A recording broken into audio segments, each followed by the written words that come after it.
7-year-old me used to wonder where I was from. Where did I get my olive skin tone from? Where did my sharp nose come from? Where did my deep brown eyes come from? Where am I from? The question that defines who I am, and the answer that continues to shape the person I'm still becoming. The answer is Palestinian. Now, at 7 years old, I didn't fully understand the weight of what that meant, but I definitely understood how it felt. It felt like orange trees and the purest of olive oil. It felt like that first bite of a juicy watermelon. It felt like loud laughter that echoed in living rooms that somehow held 3 generations, but 0 personal space. It felt like stories told over cardamom tea and music that somehow made me feel tied to a place I've never been. It felt like strength and history, grounded in the colorful embroidery that lined the dresses I used to wear. Now, growing up, I used to think identity was something that you learned once, like a fact that you memorize, like a title I could recite when a fellow 3rd grader used to ask me, "Where do you come from?" And I would tell them I'm from Palestine. Palestine, like it was a level in a Super Mario video game or something. But I realized as I grew older, it's not just a name or a location on a map, it's a question of what built you, raised you, and carried you. Culture is something that grows with you, shifts with you, teaches you, and holds you.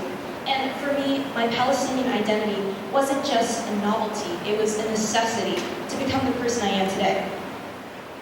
And it showed up in the smallest of places. In my grandmother, or my teta's hands, as she folded grapevine leaves in the kitchen. In my father's voice when he talked about hope. In the Arabic proverbs that filled our home that I would really get tired of hearing.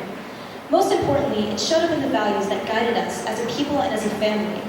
Values that were the cornerstones of my upbringing. Values like, you'll never be alone because your family's right there with you. That guests should leave your house fuller than they came. Much, much fuller. Typically not being able to breathe properly. That individual success means collective success. That you must listen before you speak. That you never return a container empty.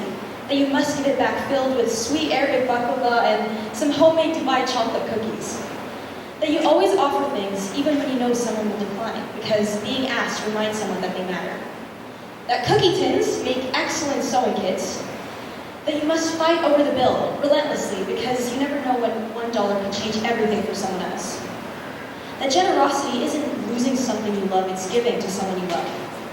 And that selflessness is quiet, and that strength doesn't need to be loud to be unbreakable. Okay, now I know that was a lot, but it really all comes down to 3 rules. 3 lessons that generations of my Palestinian family have passed down to me. 3 philosophies that navigate the way I move through the world. And 3 rules that take care of myself and of others. Rule number 1, choose what's worth your strength. When I was younger, I asked my aunt, who always speaks up for what she believes in, doesn't it wear you out? Don't you get tired? Isn't it hard? Then came the line I'll never forget. Speaking up is hard, but staying quiet is even harder. That's when I realized life is always going to be hard. Whatever you choose, there will always be struggle, challenge, and effort. The question isn't whether hardship exists, it does. The question is, which hard will you choose? You can spend your energy on the struggle that doesn't change anything. Or you can take on the heart that builds you and honors your roots and shapes who you become. Both paths will be hard, but the question is which hard is worth your strength. Hardship is inevitable, but choosing the one that matters, that's where bravery and growth live. Rule number 2, take care of people like the world depends on it. My mom taught me this in her own way. One night when I was a kid, during a big family dinner, I marched my way towards the head of the table, ready to proudly take my seat. But she told me my grandpa should sit there. I asked her, why can't I sit there, Mama? She smiled and said, the people we love should always feel taken care of first. Hospitality wasn't a task in my house, it was a language.